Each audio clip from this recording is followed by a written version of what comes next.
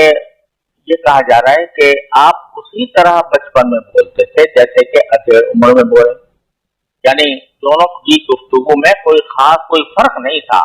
اسی طرح بولتے تھے کہ جیسے کہ بڑی عمر کے لوگ بولتے. لیکن اس میں ایک اور اشارہ ہے جو میرے والد ماجد حضرت مولانا صاحب رحمۃ اللہ علیہ نے ماخذ القرآن میں بیان کیا کہ اصل میں اس سے اشارہ اس طرف ہے کہ حضرت عیسیٰ علیہ السلام تو ادھیڑ عمر کو پہنچے ہی نہیں، اس سے پہلے آپ کو اٹھا لیا گیا تھا. تو یہاں یہ کہا جا رہا ہے کہ جب آپ دوبارہ دنیا میں تشریف لائیں گے تو اس وقت میں آپ بولیں گے بڑے ہو کر. تو اس میں اشارہ ایک دوسرے معجزے کی طرف ہے کہ آپ کو آسمان پر اٹھانے کے بعد دوبارہ دنیا میں بھیجا جائے گا اور اس وقت آپ بڑی عمر کے ہوں گے، اور بڑی عمر کے ہونے کی وجہ سے اس وقت میں آپ کلام کریں. جس طرح جھولے میں بولنا یہ معجزہ ہے، اسی طرح بڑی عمر میں بولنا بھی معجزہ ہے، کیونکہ آپ کو اٹھا کر دوبارہ دنیا میں لایا جائے. تو اس کو بھی ایک نعمت، دوسری نعمت یہ بیان فرمائی. تیسری فرمائی وَإِذْ عَلَّمْتُكَ الْكِتَابَ وَالْحِكْمَةَ وَالتَّوْرَاةَ وَالْإِنْجِيلَ. تیسری نعمت یہ کہ جب میں نے آپ کو کتاب سکھائی اور حکمت سکھائی اور تورات سکھائی اور انجیل سکھائی. اگرچہ شروع میں کہہ دیا گیا تھا کہ ہم نے آپ کو کتاب سکھائی تھی اور کتاب کے اندر تورات بھی آ گئی، انجیل بھی آ گئی، لیکن اس کو خاص طور پر الگ سے ذکر کیا گیا اس کی اہمیت کی کہ آپ کو ہر طرح کی کتابیں پڑھنے کا بھی علم حاصل تھا، پڑھ سکتے تھے، اور خاص طور پر تورات اور انجیل کا علم بھی حاصل، بل حکمہ اور دانائی کا علم بھی حاصل تھا. یہ اللہ تبارک و تعالیٰ نے تیسری نعمت بیان فرمائی. اور چوتھی نعمت یہ کہ وَإِذْ تَخْلُقُ مِنَ الطِّينِ كَهَيْئَةِ الطَّيْرِ. یہ اس معجزے کی طرف اشارہ ہے کہ جو سورہ بقرہ کے اندر جس کی تفصیل گزر چکی ہے کہ جب تم میرے حکم سے گارا لے کر اس سے پرندے کی جیسی شکل بناتے تھے. تخلق من الطین کہیئۃ الطیر بإذن، میرے حکم سے، وتنفخ فیہا، اور پھر اس میں پھونک مارتے تھے، وتکون طیرا بإذن، تو وہ میرے حکم سے سچ مچ کا پرندہ بن جاتا تھا. گارے کا پرندہ بنایا گارے سے اور اس میں روح پھونکی تو وہ میرے حکم سے وہ سچ مچ کا پرندہ بن جاتا تھا. یہ اللہ تعالیٰ نے ان کو خاص معجزہ عطا فرمایا تھا. پھر پانچویں نعمت یہ بیان فرمائی تبرئ الاکمہ والابرص بإذن، کہ میرے حکم سے تم اچھا اندھے مادرزاد اندھے اور کوڑھی کو اچھا کر دیتے. اکمہ کے معنی ہے وہ شخص جو ماں کے پیٹ ہی سے اندھا پیدا ہوا ہو. عام طور سے اس کا علاج نہیں ہوتا بلکہ وہ ساری عمر دن اندھا ہی رہتے ہیں. لیکن اللہ تعالیٰ نے حضرت عیسیٰ علیہ السلام کو یہ معجزہ عطا فرمایا تھا کہ وہ مادرزاد اندھے کے اوپر ہاتھ پھیرتے تھے تو اللہ تعالیٰ کے حکم سے وہ بینا ہو جاتا تھا، دیکھنے لگتا تھا. اسی طرح کوڑھی ابرص، جس کو کوڑ کا مرض ہو، عام طور سے اس کو لا علاج سمجھا جاتا ہے، لیکن اللہ تعالیٰ نے حضرت عیسیٰ علیہ السلام کو یہ معجزہ عطا فرمایا تھا کہ وہ ہاتھ پھیر کر اس کے جو برس ہے اللہ تعالیٰ کے حکم سے دور کرتے تھے. تو تبرئ الاکمہ والابرص بإذن، یہ بار بار بإذن کی تکرار یہ اس لیے کی جا رہی ہے کہ انبیاء کرام علیہ السلام جو معجزے دکھاتے ہیں وہ اللہ تعالیٰ کے حکم سے دکھاتے ہیں. ان کی اپنی کوئی طاقت اور قدرت نہیں ہوتی کہ جس کی بنا پر وہ یہ معجزے دکھائیں. تو اس لیے بار بار فرمایا جا رہا ہے بإذن، میرے حکم سے. اور اس سے ان نصارہ کی تردید ہے جو ان معجزات کی وجہ سے ان کو خدا ماننے لگے. وَإِذْ تُخْرِجُ الْمَوْتَىٰ بِإِذْنِی، اور جب تم میرے حکم سے مردوں کو زندہ نکال کھڑا کرتے تھے. یہاں پہ بإذنی کی تکرار ہے. تو اللہ تعالیٰ نے یہاں پر 4 جگہ بإذنی فرمایا ہے، یہ دکھانے کے لیے کہ معجزات یہ انبیاء کرام علیہ السلام کا اپنا فعل نہیں ہوتا، یہ اللہ تعالیٰ کے حکم سے ہوتا ہے. پھر فرمایا چھٹی نعمت وَإِذْ كَفَفْتُ بنی اسرائیل عنک، کہ جب میں نے بنی اسرائیل کو اس وقت تم سے دور رکھا اذ جئتہم بالبینات، جب تم ان کے پاس کھلی نشانیاں لے کر آئے تھے. فقال الذین کفروا منہم، تو ان میں سے جو کافر تھے انہوں نے کہا تھا کہ یہ کھلے جادو کے سوا کچھ نہیں. تو اس وقت میں حضرت عیسیٰ علیہ السلام کو بنی اسرائیل نے یعنی یہودیوں نے ساحر اور جادوگر کہا تھا کہ جادوگر ہیں اور ان کے معجزات جو ہیں حقیقت میں اللہ تعالیٰ کی طرف سے نہیں ہے بلکہ یہ کوئی جادو کرتے ہیں. اس کے نتیجے میں دشمن ہو گئے تھے اور چاہتے تھے کہ حضرت عیسیٰ علیہ السلام کو قتل کر ڈالیں. تو اللہ تعالیٰ فرماتے ہیں کہ میں نے بنی اسرائیل کو تم سے دور رکھا کہ وہ اپنے ناپاک ارادوں میں کامیاب نہ ہو. یہ اللہ تعالیٰ کی نعمت. یہاں ایک اور بات قابل ذکر ہے کہ جب اللہ تعالیٰ نے ان نعمتوں کا ذکر شروع میں فرمایا, نعمتوں کا جو ذکر شروع میں فرمایا تھا کہ اس کو یاد کرو, تو وہاں فرمایا اذکر نعمتی علیک وعلی والدتک, کہ وہ نعمتیں یاد کرو جو میں نے تم پر کی تھی اور تمہارے والدہ پر کی تھی. حالانکہ آگے جتنی نعمتوں کا بیان ہے اس میں تقریباً سب ایسی ہیں جو حضرت عیسیٰ علیہ السلام سے متعلق ہیں, ان کی والدہ سے متعلق نہیں ہیں. جتنے باتیں بیان ہوئی ہیں کہ آپ پرندے کو گارے سے پرندہ بنا کر پھونک دیتے تھے اور وہ حقیقی پرندہ بن جاتا تھا, مادہ ذات اندھا درست ہو جاتا تھا, گھوڑی درست ہو جاتا تھا, مردوں کو آپ اللہ کے حکم سے زندہ کر دیتے تھے, اور بنی اسرائیل اور کو ہم نے دور رکھا, ملک قدس سے آپ کی تائید فرمائی. یہ ساری باتیں عیسیٰ علیہ السلام سے متعلق. تو یہ والدہ کا ذکر یہاں پر کس وجہ سے؟ اس میں سے ایک بات تو ایسی ہے, ایک نعمت تو ایسی ہے جس کے بارے میں براہ راست کہا جا سکتا ہے کہ مریم حضرت عیسیٰ علیہ السلام کی والدہ حضرت مریم پر وہ نعمت ہوئی. وہ کیا کہ تکلم الناس بالمہد, کہ تم جھولے کے اندر بھی اللہ لوگوں سے بات کرتے تھے. اس کے ذریعے حضرت مریم پر یہ نعمت ہوئی کہ جو لوگ حضرت مریم پر اتہام لگا رہے تھے, تہمت لگا رہے تھے, تو حضرت عیسیٰ علیہ السلام کے بچپن میں بولنے کی وجہ سے ان کے منہ بند ہو اور حضرت مریم علیہ السلام کی پاک بازی صاف ثابت ہو. یہ نعمت تو بے شک ایسی ہے کہ جو حضرت عیسیٰ علیہ السلام پر بھی ہے اور حضرت مریم پر بھی. لیکن اور ساری نعمتیں جو ہیں بظاہر صرف حضرت عیسیٰ علیہ السلام پر ہوئی ہیں, لیکن اس سے یہ بات معلوم ہوئی کہ اگر کسی ماں کے بیٹے کو اللہ تعالیٰ نے کچھ نعمتیں عطا فرمائی ہوں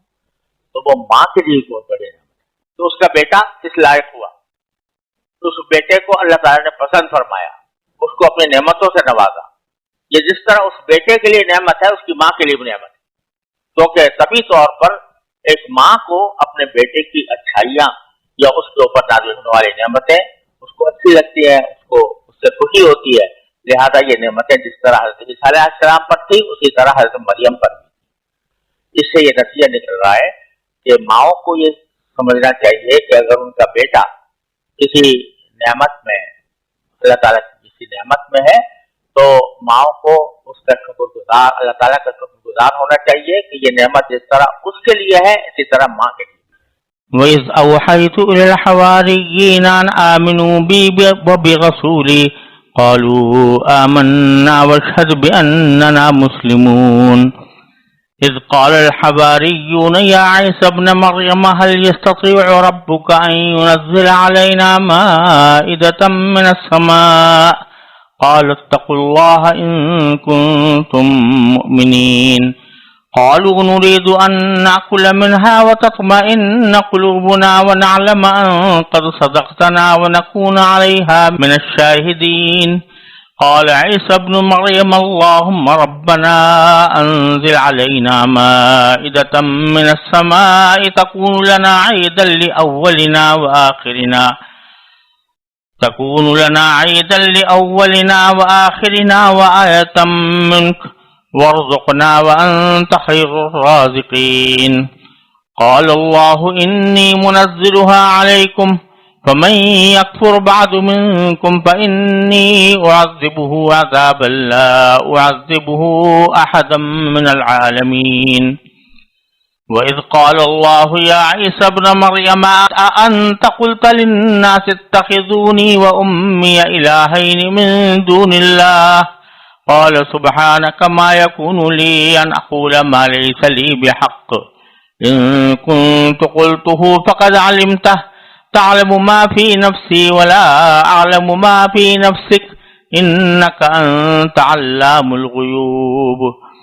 ما قلت لهم إلا ما أمرتني به أن اعبدوا الله ربي وربكم وكنت عليهم شهيدا ما دمت فيهم فلما توفيتني كنت أنت الرقيب عليهم وأنت على كل شيء شهيد إن تعذبهم فإنهم عبادك وإن تغفر لهم فإنك أنت العزيز الحكيم قال الله هذا يوم ينفع الصادقين صدقهم لهم جنات تجري من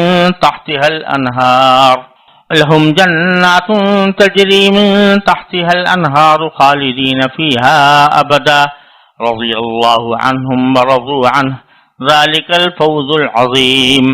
لله ملك السماوات والأرض وما فيهن وهو على كل شيء قدير. یہ سورہ مائدہ کی آخری آیات ہیں جو آیت نمبر 111 سے شروع ہوئی ہیں اور 120 پر ختم ہوئی ہیں اور انہی پر سورہ مائدہ تکمیل تک پہنچی. اور اس میں حضرت عیسیٰ علیہ السلام کا ذکر جو پچھلی آیتوں میں آیا تھا کہ ان سے محشر میں سوال و جواب ہوں گے، تو حضرت عیسیٰ ابن مریم علیہ السلام ہی کے کچھ واقعات اور پھر آخرت میں جو ان سے سوال ہوگا اس کی تفصیل ان آیات میں بیان فرمائی گئی ہے. ترجمہ یہ ہے کہ جب میں نے حواریوں کے دل میں یہ بات ڈالی کہ تم مجھ پر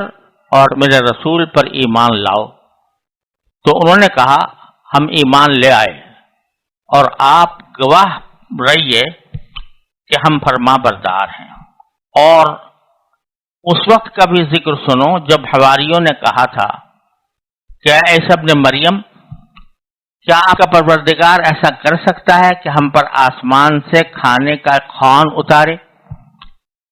عیسیٰ نے کہا اللہ سے ڈرو اگر تم مومن ہو. انہوں نے کہا ہم چاہتے ہیں کہ اس خوان سے کھانا کھائیں اور اس کے ذریعے ہمارے دل پوری طرح مطمئن ہو جائیں اور ہمیں پہلے سے زیادہ یقین کے ساتھ یہ معلوم ہو جائے کہ آپ نے ہم سے جو کچھ کہا ہے وہ سچ ہے اور ہم اس پر گواہی دینے والوں میں شامل ہو جائیں. چنانچہ عیسی ابن مریم نے درخواست کی کہ یا اللہ ہم پر آسمان سے ایک خوان اتار دیجئے جو ہمارے لیے اور ہمارے اگلوں پچھلوں کے لیے ایک خوشی کا موقع بن جائے اور آپ کی طرف سے ایک نشانی ہو، اور ہمیں یہ نعمت عطا فرما ہی دیجئے اور آپ سب سے بہتر عطا فرمانے والے ہیں. اللہ تبارک و تعالی نے کہا کہ میں بے شک تم پر وہ خوان اتار دوں گا، لیکن اس کے بعد تم میں سے جو شخص بھی کفر کرے گا اس کو میں ایسی سزا دوں گا جو دنیا جہان کے کسی بھی شخص کو نہیں دوں گا. اور اس وقت کا بھی ذکر سنو جب اللہ کہے گا کہ اے عیسی ابن مریم، کیا تم نے لوگوں سے کہا تھا کہ مجھے اور میری ماں کو اللہ کے علاوہ دو معبود بناؤ؟ وہ کہیں گے ہم تو آپ کی ذات کو پاک سمجھتے ہیں، میری مجال نہیں تھی کہ میں ایسی بات کہوں جس کا مجھے کوئی حق نہیں. اگر میں نے ایسے کہا ہوتا تو آپ کو یقیناً معلوم ہو جاتا. آپ وہ باتیں جانتے ہیں جو میرے دل میں پوشیدہ ہیں اور میں آپ کی پوشیدہ باتوں کو نہیں جانتا. یقیناً آپ کو تمام چھپی ہوئی باتوں کا پورا علم ہے.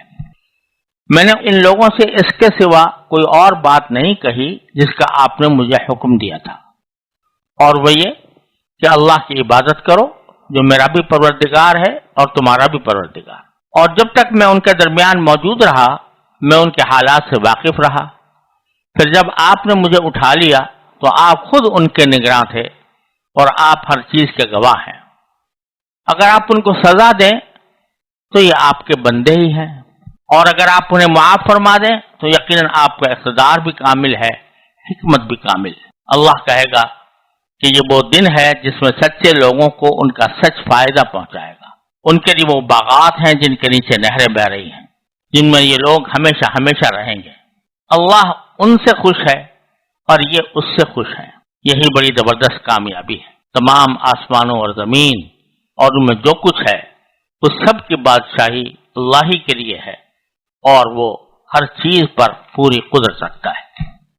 آیات کا مطلب تو ترجمے سے تقریباً واضح ہو جاتا ہے، لیکن چند خاص باتیں قابل ذکر ہیں۔ پہلی بات یہ کہ جہاں سے یہ آیات شروع ہوئی ہیں اس میں اللہ تعالیٰ نے یہ فرمایا ہے کہ جب میں نے حواریوں کے دل میں یہ بات ڈالی، اس کے لیے لفظ استعمال ہوا ہے اذ اوحیت الی الحواریین، جس کے میں دل میں بات ڈالنے کو وحی کے لفظ سے تعبیر فرمایا گیا ہے۔ وحی دو قسم کی ہوتی ہے، وحی ہے جو انبیاء کرام پر اللہ تبارک و تعالیٰ کی طرف سے دین کے احکام بیان فرمانے کے لیے نازل کی جاتی ہے۔ وہ وحی حجت بھی ہوتی ہے اور اس کا تعلق دینی احکام سے ہوتا ہے، اور اس میں صرف یہ انبیاء ہی کے ساتھ خاص ہے۔ لیکن بعض اوقات اللہ تعالیٰ کسی نبی کے علاوہ کسی دوسرے شخص کے لیے بھی اس کے دل میں کوئی بات ڈالتے ہیں تو اس کو بھی وحی سے تعبیر کر دیا جاتا ہے۔ جیسے کہ حضرت موسیٰ علیہ السلام کی والدہ کے بارے میں قرآن کریم میں فرمایا کہ ہم نے ان کے دل میں یہ بات ڈالی کہ وہ اس بچے کو دودھ پلائیں، تو وہاں پر بھی وحی کا لفظ استعمال ہوا ہے۔ اسی طریقے سے شہد کی مکھی کے بارے میں فرمایا کہ ہم نے اس کے دل میں شہد کی مکھی کے دل میں بات ڈالی، وہاں پر بھی وحی کا استعمال ہوا ہے۔ تو یہاں پر اس کے معنی یہ ہوتے ہیں کہ دل میں کسی بات کا ڈال دینا، اور انبیاء کرام علیہ والسلام کے اوپر جو وحی آتی ہے اس وحی کے اندر اللہ تبارک و تعالی ان کے دل میں جو بات ڈالتے ہیں وہ الفاظ اور معنی کے لحاظ سے براہ راست اللہ تعالیٰ کی ایسی وحی ہوتی ہے جو حجت ہوتی ہے۔ تو یہاں پر جو وحی کا لفظ استعمال ہوا ہے تو حواریین کے لیے یعنی حضرت عیسیٰ علیہ السلام کے صحابہ کے لیے جو لفظ استعمال ہوا ہے میں نے ان کے دل میں بات ڈالی، یہاں پر بھی وحی کا لفظ اسی معنی میں ہے جس کو دوسرے الفاظ میں الہام کہہ سکتے ہیں۔ الہام جو ہے وہ غیر نبی پر بھی ہو سکتا ہے، اس کے دل میں کوئی بات اللہ تعالیٰ ڈال سکتے ہیں۔ اور دل میں یہ بات ڈالی کہ تم مجھ پر بھی ایمان لاؤ، میرے رسول پر بھی ایمان لاؤ۔ قالوا آمنا، انہوں نے جواب میں فوراً کہہ دیا کہ ہم ایمان لے آئے، واشہد باننا مسلمون، اور گواہ رہیے کہ ہم مسلمان ہیں۔ اب اس کے بعد ایک واقعہ ذکر فرمایا ہے اللہ تبارک و تعالیٰ نے کہ ایک مرتبہ حواریین نے، حواری صحابی کو کہتے ہیں جو حضرت عیسیٰ علیہ السلام کے جو صحابہ تھے جو آپ پر ایمان لے آئے تھے، آپ کی اقتدا کرتے تھے اور آپ کی بات کو مانتے تھے، ان کو حواریین کہا جاتا ہے۔ تو انہوں نے کہا عیسیٰ ابن مریم علیہ السلام سے کہ یا عیسیٰ ابن مریم هل يستطيع ربك ان ينزل علينا مائدة من السماء، کیا آپ کا پروردگار ایسا کر سکتا ہے کہ ہم پر آسمان سے خوان اتارے؟ خوان سے مراد دسترخوان، اور وہ دسترخوان سے مراد یہ ہے کہ جس میں کھانے کی چیزیں موجود ہوں۔ اب یہاں جو یہ کہا کہ کیا آپ کا رب ایسا کر سکتا ہے، اس کا مطلب یہ نہیں ہے کہ معاذ اللہ ان کو یہ شک تھا کہ اللہ تعالیٰ کی قدرت میں نہیں ہے، بلکہ مطلب یہ کہ اللہ تبارک و تعالیٰ کیا اپنی حکمت کے مطابق یہ کر سکتے ہیں، کیونکہ قدرت تو اللہ تعالیٰ کو ہر چیز پر ہے، لیکن وہی کام فرماتے ہیں جو اللہ تعالیٰ کی مشیت اور حکمت کے مطابق ہوتا ہے۔ تو کیا اللہ تعالیٰ کی حکمت کے یہ خلاف تو نہیں ہے کہ وہ ہمارے اوپر ایک دسترخوان اتار دے؟ تو حضرت عیسیٰ علیہ السلام نے فرمایا کہ اتقوا اللہ ان کنتم مومنین، اللہ سے ڈرو اگر تم مومن ہو۔ کیا معنی کہ جب ایک شخص اللہ تعالیٰ پر ایمان لے آیا تو اس کے بعد اس کو اللہ تعالیٰ سے ایسے مطالبات کرنے کا حق نہیں ہے کہ جس میں اللہ تعالیٰ کوئی خارق عادت، خلاف عادت کوئی چیز اس کو دکھائیں، کوئی معجزہ دکھائیں، کیونکہ معجزہ کو دیکھ کر ایمان لانا، یہ ایمان سے پہلے پہلے کی بات ہے۔ جب ایمان مکمل ہو گیا تو اب اس کا کسی کا یہ مطالبہ کرنا کہ مجھے یا اللہ میاں فلاں معجزہ دکھا دیجئے، یہ ایک مومن کے شایان شان نہیں ہے۔ اس لیے فرمایا کہ اللہ سے ڈرو، اس قسم کے مطالبات کرنا اچھا نہیں ہے اگر تم مومن ہو۔ تو حضرت حواریین نے جواب میں یہ دیا کہ نرید ان ناکل منہا وتطمئن قلوبنا، ہم جو یہ درخواست کر رہے ہیں اس کے دو مقصد ہیں۔ ایک تو یہ کہ ہمیں کچھ کھانے کو مل جائے، اب عین ممکن ہے کہ یہ سوال ایسے وقت میں کیا گیا ہو جبکہ وہ فقر و فاقہ کی حالت سے گزر رہے ہوں، تو اس لیے طبعی طور پر کھانے کی تلاش ہوتی ہے، لیکن اصل بات آگے کہی وہ تطمئن قلوبنا، کہ ہمارے دل بھی مطمئن ہو جائیں۔ یعنی ایمان تو لے آئے ہیں، لیکن ایک تو ایمان لانا ہے کسی یقینی بات پر، اور دوسرا اس ایمان کے اوپر مکمل دل کا مطمئن ہو جانا کہ اس کے بعد کسی ادنا وسوسے کی بھی ضرورت نہ رہے، وسوسے کا بھی امکان نہ رہے، جس کو اطمینان کہتے ہیں یا جس کو عین الیقین کہتے ہیں۔ تو یہ ایک شخص ایمان کے باوجود اس قسم کے عین الیقین کا طلبگار ہو سکتا ہے۔ حضرت ابراہیم علیہ السلام سے بڑا مومن کون ہوگا؟ لیکن انہوں نے یہ فرمایا تھا کہ لیطمئن قلبی، میں آپ سے جو یہ بات پوچھ رہا ہوں کہ آپ مردوں کو کس طرح زندہ کرتے ہیں مجھے دکھائیے۔ تو یہ سوال معاذ اللہ کسی شک کی وجہ سے نہیں تھا، لیکن اطمینان کی وجہ سے تھا کہ اطمینان قلب حاصل کرنا مقصود تھا۔ تو یہاں پر بھی حضرات حواریین نے یہ بات واضح کی کہ ہمیں کوئی شک تو نہیں ہے اللہ تعالیٰ کی قدرت میں، لیکن ہم چاہتے ہیں کہ اسی طرح کا اطمینان ہمیں حاصل ہو جائے جیسا کہ حضرت ابراہیم علیہ السلام کو معجزہ دیکھ کر ہوا تھا۔ وَنَعْلَمَ أَنْ قَدْ صَدَقْتَنَا، اور ہمیں یقین کے ساتھ پتہ چل جائے کہ آپ نے سچ بات کہی تھی۔ یعنی یقین تو اب بھی ہے، لیکن وہ یقین ایسا ہے کہ جو آنکھوں سے دیکھا ہوا نہیں ہے۔ تو اگر ہم آنکھوں سے بھی دیکھ لیں گے تو عین الیقین ہمیں حاصل ہو جائے گا، اور عین الیقین کے ساتھ ہمیں پتہ چل جائے گا کہ آپ نے جو کچھ فرمایا تھا اللہ تعالیٰ کے بارے میں وہ بالکل سچ تھا اور صحیح تھا، اور پھر ہم بنکون علیہا من الشاہدین، اور پھر ہم اس پر گواہ بھی بنیں گے۔ ان کی اس درخواست کی بنیاد پر حضرت عیسیٰ علیہ السلام نے دعا فرمائی۔ قال عیسی ابن مریم اللہم ربنا انزل علینا مائدۃ من السماء، کہ اللہ اے ہمارے پروردگار ہم پر آسمان سے ایک خوان اتار دی، تکون لنا عیدا لاولنا وآخرنا، کہ وہ ایک تو خوشی کا ذریعہ ہو ہمارے لیے بھی اور ہمارے بعد جو لوگ آنے والے ہیں ان کے لیے بھی۔ عید کا لفظ خوشی کے معنی میں یہاں پہ استعمال ہوا ہے۔ تو اللہ تبارک و تعالی سے دعا کی وآیۃ منک، اور ایک طرف تو ہمارے لیے خوشی کا سامان ہو، دوسرے آپ کی طرف سے ایک معجزہ ہو، ایک نشانی ہو جس سے یہ لوگ عین الیقین حاصل کر لیں۔ وارزقنا وانت خیر الرازقین، اور ہمیں رزق بھی عطا فرمائیے، آپ بہترین رزق عطا کرنے والے ہیں۔ تو اللہ تبارک و تعالیٰ نے حضرت عیسیٰ علیہ السلام کی اس دعا کے جواب میں فرمایا قال اللہ انی منزلها علیکم، کہ بے شک تم پر وہ خوان اتار دوں گا۔ فمن یکفر بعد منکم، اب اس کے بعد بھی اگر کوئی تم میں سے کوئی شخص کفر کرے گا فإنی أعذبه عذابا لا أعذبه أحدا من العالمین، تو میں اس کو ایسی سزا دوں گا جو دنیا کے جہان کے کسی بھی شخص کو نہیں دوں گا۔ یہ اس لیے کہ اللہ تعالیٰ کی سنت یہ ہے کہ اگر کوئی قوم یا کوئی شخص کسی معجزے کا مطالبہ کرے اور اس کے مطالبے پر وہ معجزہ عطا کر دیا جائے پھر بھی وہ نہ مانے، تو پھر اللہ تعالیٰ کی سنت یہ ہے کہ اس پر عذاب نازل ہوتا ہے، جیسے پچھلی امتوں میں عاد اور سمود وغیرہ،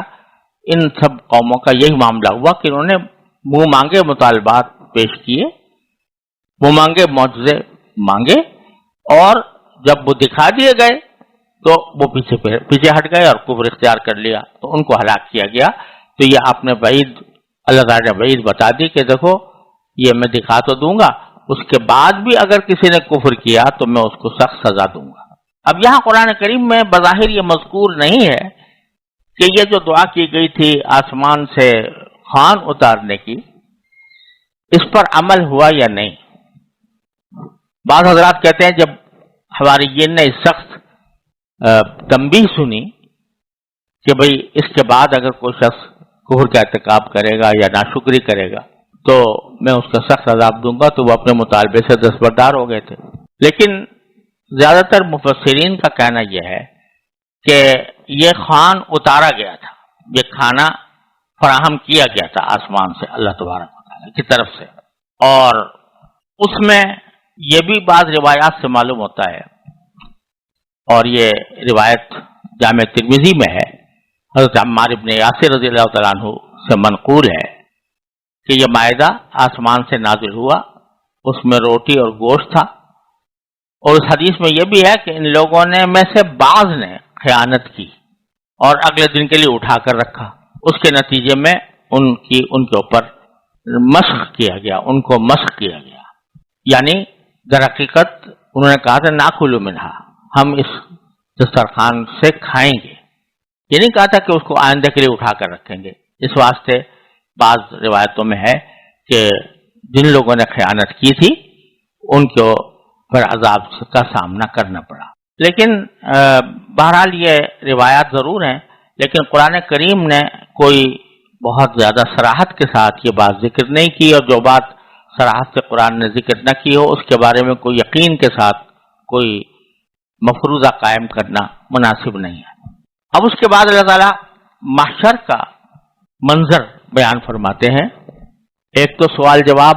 محشر کا پہلے مذکور ہو چکا ہے، جس میں اللہ تعالیٰ نے اپنی نعمتیں بتائی تھیں حضرت عیسیٰ علیہ السلام کو، اور اب خاص طور پر نصارہ نے حضرت عیسیٰ علیہ السلام کے احکام کی جو خلاف ورزی کی تھی اور ان کو خدا بنا لیا تھا، اس کا خاص طور پر ذکر کرتے ہوئے اللہ تعالیٰ پوچھتے ہیں وَإِذْ قَالَ اللَّهُ يَا عِيسَى ابْنَ مَرْيَمَ، اے عیسیٰ ابن مریم أَأَنْتَ قُلْتَ لِلنَّاسِ اتَّخِذُونِي وَأُمِّيَ إِلَٰهَيْنِ مِن دُونِ اللَّهِ، کیا تم نے لوگوں سے کہا تھا کہ مجھے میری ماں کو اللہ کے علاوہ معبود بناؤ، مجھے اور میری ماں کو؟ عام طور سے جو نصارہ ہیں وہ حضرت مریم کو خدا نہیں مانتے، ان کے ہاں تثلیث کا جو عقیدہ ہے اس میں ایک اللہ، ایک حضرت مسیح ابن مریم اور ایک حضرت القدس، لیکن بعض فرقے ایسے بھی تھے جو حضرت مریم کو بھی خدا مانتے تھے، تو اس کی وجہ سے دونوں کو جمع کرتے ہوئے دونوں قسم کے فرقوں کو یہ سوال کیا گیا کہ کیا آپ نے کہا تھا کہ مجھے اور میری والدہ کو اللہ کے بجائے ان کو معبود بناؤ؟ تو اس کے جواب میں حضرت عیسیٰ علیہ السلام فرمایا قال سبحانک ما یکون لی ان اقول ما لیس لی بحق، آپ کی ذات پاک ہے، مجھے میری مجال نہیں تھی کہ میں ایسی بات کہوں جو جس کا مجھے کوئی حق نہیں تھا کہنے کا۔ ان کنت قلتہ، اگر میں نے ایسا کہا ہوتا فقد علمتا، تو ضرور آپ کے علم میں آ جاتا، کیونکہ تعلم ما فی نفسی ولا اعلم ما فی نفسک، کیونکہ آپ وہ باتیں جانتے ہیں جو میرے دل میں پوشیدہ ہیں اور میں آپ کی پوشیدہ باتوں کو نہیں جانتا۔ انک انت علام الغیوب، یقین آپ کو تمام چھپی ہوئی باتوں کا پورا پورا علم ہے۔ ما قلت لهم الا ما امرتنی به، میں نے تو ان سے کوئی اور بات نہیں کی تھی سوائے اس بات کے جس کا آپ نے مجھے حکم دیا تھا، اور وہ یہ بات یہ تھی کہ ان اعبدونی ان اعبد اللہ ربی و ربکم، لوگوں سے یہ کہا تھا کہ تم اللہ کی عبادت کرو جو میرا بھی پروردگار ہے اور تمہارا بھی پروردگار، اور وکنت علیہم شہیدا، اور میں اپنے مخاطبوں کے لیے ایک گواہ تھا اس ما دمت فیہم، جب تک کہ میں ان کے درمیان موجود رہا، ان کے حالات سے واقف رہا۔ فلما توفیتنی، پھر جب آپ نے مجھے پورا پورا اٹھا لیا تو کنت انت الرقیب علیہ، تو آپ ہی خود ان کے نگراں تھے، یہاں توفی دینی کا لفظ آیا ہے، اس کے ایک لفظی معنی ہوتے ہیں، ایک عرفی معنی ہوتے ہیں۔ لفظی معنی ہے کسی چیز کا پورا پورا لے لینا، اور دوسرے عرفی طور پر اس کے معنی وفات دینے کے ہیں یا کسی کے اوپر موت طاری کرنے کے ہیں۔ تو یہاں دونوں معنی مراد ہو سکتے ہیں۔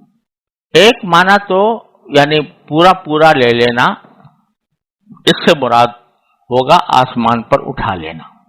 کہ جب آپ نے مجھے اٹھا لیا آسمان پر تو پھر اس کے بعد کے حالات تو آپ ہی جانتے تھے۔ اور اگر دوسرے معنی لیے جائیں، یعنی جب آپ نے مجھے وفات دے دی، تو اس کا مطلب یہ ہے کہ جب مجھے آسمان پر اٹھانے کے بعد پھر دوبارہ آپ نے جب زمین پر نازل فرمایا اور اس کے بعد مجھے طبی موت آئی، اس کے بعد کیا ہوتا رہا میں وہ اس کو نہیں جانتا، اس کے نگراں خود آپ تھے۔ تو آگے پھر بڑا بندگی سے بھرپور جملہ حضرت عیسیٰ علیہ السلام نے فرمایا، ان تعذبهم فانہم عبادک،